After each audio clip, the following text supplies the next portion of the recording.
Good morning and welcome to today's Wednesday vlog on the 4th of March. And how the time's flying by. Just 4 days till my holiday. Now you will notice then, I've just kindly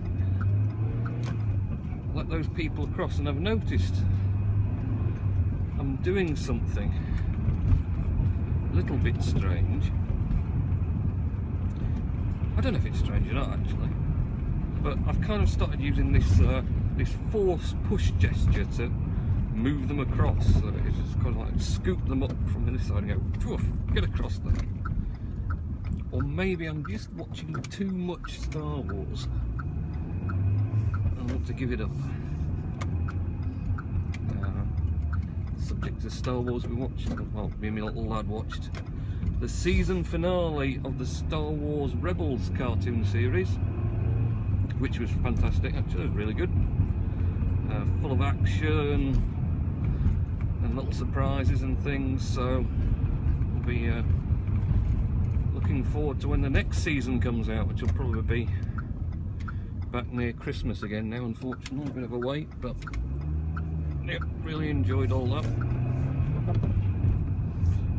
And we can I've got all the episodes for the entire series anyway, so we can rewatch it all again and again. And I've actually seen there's some rumours that they're going to do some more Lego Star Wars cartoon series, which will perhaps come out in between from Star Wars Rebels, so that'll be good, because we like, there's only a few sort of short 20 minutes episodes of different Lego Star Wars ones, so it'll be nice to see a few more. They're always a good entertainment, especially when you can recreate all the scenes in physical Lego, which we pretty much have everything that they have in there. So things that have been happening, not actually that much. Obviously I'm hoping to get to work in slightly less time than last week's epic 40 odd minute marathon. So I don't know if anyone actually made it through to the end of that or just got bored halfway through.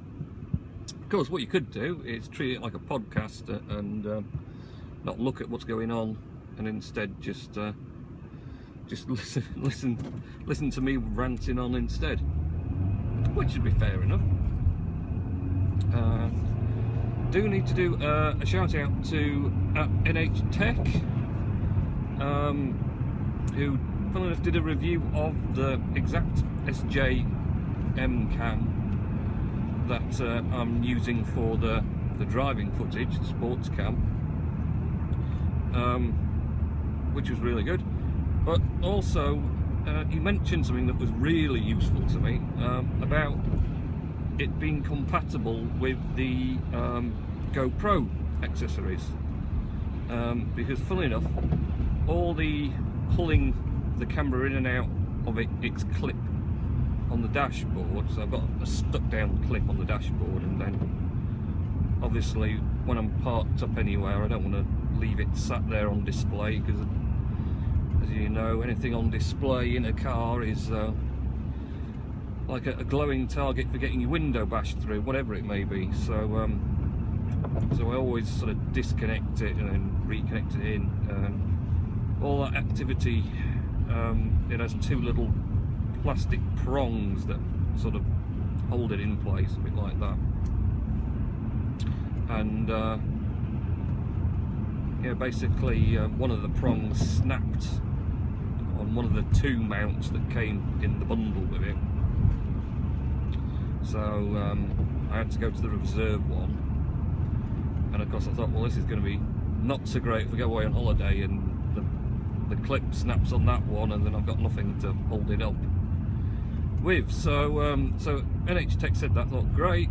eBay found a couple of more of these clippy mounts for a couple of pounds, delivered, great, have them, got those, perfect, except they connect to the camera fine, obviously compatible with the camera.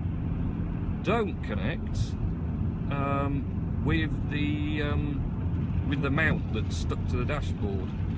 These GoPro compatible ones are slightly thicker on the legs, the height of them, so they don't slide into the little clip bits that they're supposed to on the mount. So, I mean, it wasn't a great problem. I thought I could file down the areas where it's just too high to slide in, and then it would slide in. That's it, it's only a little bit of height, it's fractional really. But I then thought it'd be prudent to maybe get some more of the actual holders and just complete the set. So I found a complete set with 2 of the mounts that you stick down. One's curved, so that'll be good for sticking on the helmet, and then the one I've used on the dashboard to replace the one that came with the camera. And I've got another 2 set of clips. I've got 4 clips in total now, so there should be no excuse for me not having any clips while I'm away. And some more fitting screws and bits and pieces like that. So so I picked that up and I'm all good to go. But that was all thanks to NH Tech, so I'll leave a link to his channel for mentioning that. So that's all good. Also, shout out to Mosford, and yes, Moz, you're right, my music collection is diabolical. You'd weep if you read through it, to be honest. What was in my collection, but there you are. But what I want to know is, when are we getting Digital Beasts back, Moz? Because I love that, you and Johnny going through all the games and movies and stuff. It was very entertaining, and we haven't had one in a long time, so come on, get your fingers out, do more Digital Beasts.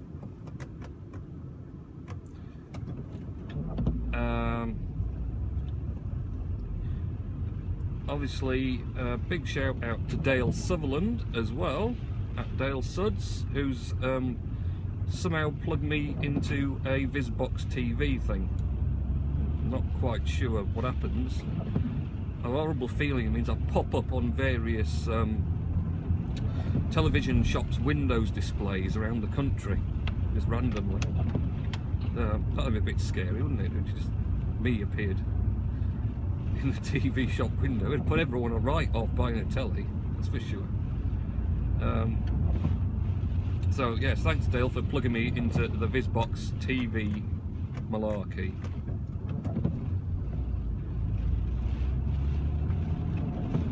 And of course, big shout out to Robert Bell, Bob Bell 69, for continuing to watch all my drivel and share it and promote it and whatever else, even though I do waffle on a bit most of the time. So that's all those done anyway. Thanks to everyone for watching and sharing. The iOS 8.3 beta so far is going fine. Not had a new update this week, so it might be next week when 8.2 should also then be released to the general public. So we might get another update for 8.3 then. So far it's running fine. Discovered Dropbox app doesn't work. You get to put your login details in and it crashes, which isn't a big issue. Obviously something's changed somewhere in the software and they'll be needing to update that, but obviously no rush to do that, seeing as 8.3 perhaps won't be out till April maybe. Battery life is very good on it. Obviously I don't need that much of the battery life, but it does seem to be incredibly good. Pretty much works with the Pebble Watch fine. Only seems to be giving me actual push notifications. So on the public firmwares, all my email notifications would come through. I got it set to do that as well. But because the majority of the accounts are all fetch, it's in fact it's probably improved it how it is now, because it used to be fetch. So of course what would happen is it would go and do its quarter of an hour fetch, and all of a sudden you get like 8 email notifications you'd have to scroll through, because of course they all come in that little bunch. Whereas now it is only doing push notifications from apps and for push email, which is an Apple Me email address I've got that has push on. That comes through flawlessly. I use the Gmail app, and that pushes the Gmail notification, but then I use Mail app to actually read the Gmail, so I'm just using the Gmail app really for the notification. So that's working well, and although I'm not sort of getting the other ones through, I'm not entirely sure I'm that bothered, because it kind of works better now. If there was anything I needed desperately, I could fire it to the ones that were pushed out. Anyway, so that's working well, and a big shocker as well, the Pebble team, who obviously last week I went through it, they got all that funding, 4 million and odd in a day for the new Pebble time. Oh dear, looks like someone failed to negotiate the vent there. That's done on purpose. So yes, the new Pebble time, and then yesterday they've launched the Pebble time Steel. So yes, they've got a stainless steel version, and then they've got a gold version with a red strap, which looks exactly, and it does look exactly like the Apple Watch Edition exclusive, going to be a real expensive version. I mean, you know, I think maybe someone from Samsung got poached by Pebble, and they've done the business again. So yes, poor old Apple, no matter how much secrecy they put on the stuff, people just love nicking their designs. But there you go. So yes, you can now get your Pebble Watch Gold Edition red strap. But the big news as well with that one is going to be that they've also launched these sort of smart watch bands. I'm not entirely sure how it. I've not read up on how it works yet, but it seems to be that you can have different watch bands with different functionality for health monitoring and things, and that they will interact with the watch somehow, maybe by Bluetooth. But so not entirely sure how all that's going to work and tie in, but it sounds like an idea. So yeah, all interesting stuff from Pebble. Then I noticed as well the consumer preview or public beta test of 10.10.3's photo apps. I don't know if it's 10.10.3 in total or just the photos app. Has been rolling out. People have been getting those if they're on the beta program, public beta testing program. So we'll see how other people get on with that. Generally, yeah, it seems to be working well. I'm still finding I'm having to give the MacBook Pro a reboot every now and again to unstick the downloading of new photos. It just seems to be like your photo stream equivalent within it. Activity, I think it's called now. That one kind of gets stuck. Knows it's going to download them because it fills out the blank spaces where they will be. It says downloading, but it never actually gets to do the downloading unless you reboot, and they all pop up. But again, minor niggles. Obviously, there's going to be bugs which they'll iron out for the release of it. But on the whole, it's a great bit of kit. So so that's good. Still plugging away with Windows 10, which I like the style of. and it seems to work really well, actually. I've got to admit, it's pretty swift in the VM. I'd say quicker than 7 is, but well, actually no, it is quicker than 7 because I did a fresh Windows 7 VM install actually, because someone else at work with their Windows 7 one seemed to have constant. Well, it seems to be the only computer or virtual computer on the network that seems to have connectivity problems, and it freezes Sage up because it's not connected right to things, and slows everything down because it seems to be causing the MacBook to overheat. So I thought, right, I'm going to build a brand new clean install, just as bare bones as I can for the Windows 7 to run Sage and a few odd bits that not a lot gets used in it anyway, in Windows 7. So I thought, right, we'll get on, do a fresh one. So I did a fresh install and slowly working through adding in all the shared printers, installing the few bits of software it needs, and comparing that against the Windows 10, it's still a little bit slow. And Windows 7 has an annoying tendency on when you start it up, it seems to look for network drives before the network has connected, the internet connection or the network connection is connected.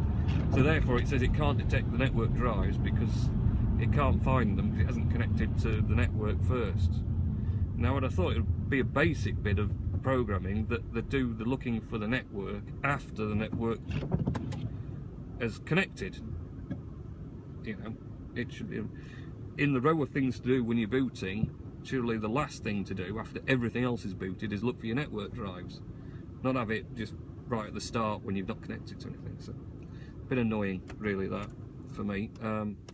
It seems to, and it seems to be a bit random as well. I think it all seems to be how quick the network adapter gets connected. But again, that could be a VM thing as well. But clean installs doing it all the time at the moment. I cannot persuade it to connect the network drive, and it's a pain then because you've got to manually go in and click on the drive so it finds it again. But I'll figure that out somehow. So, but the clean install otherwise, it's still a little bit laggy compared to 10, I think. So I think they must have done some fair optimization.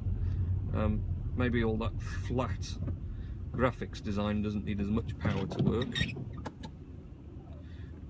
So yeah, it's all good for Windows 10 for people who choose to Windows 10.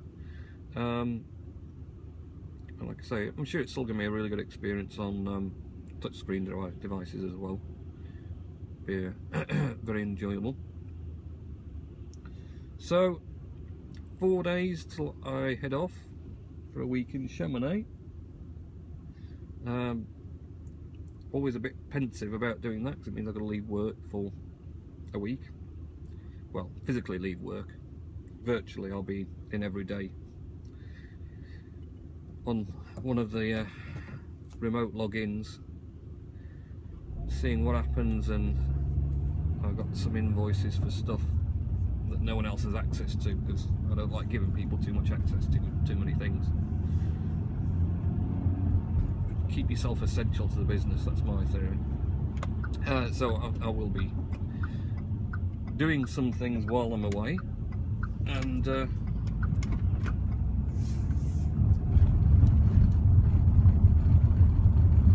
yeah, I've just got to try and spend the next few days at work now trying to make sure that nothing goes wrong while I'm away that I normally fix when I'm there, which is normally computer related. So I'll be checking all the computers are about as bulletproof as I can make them, and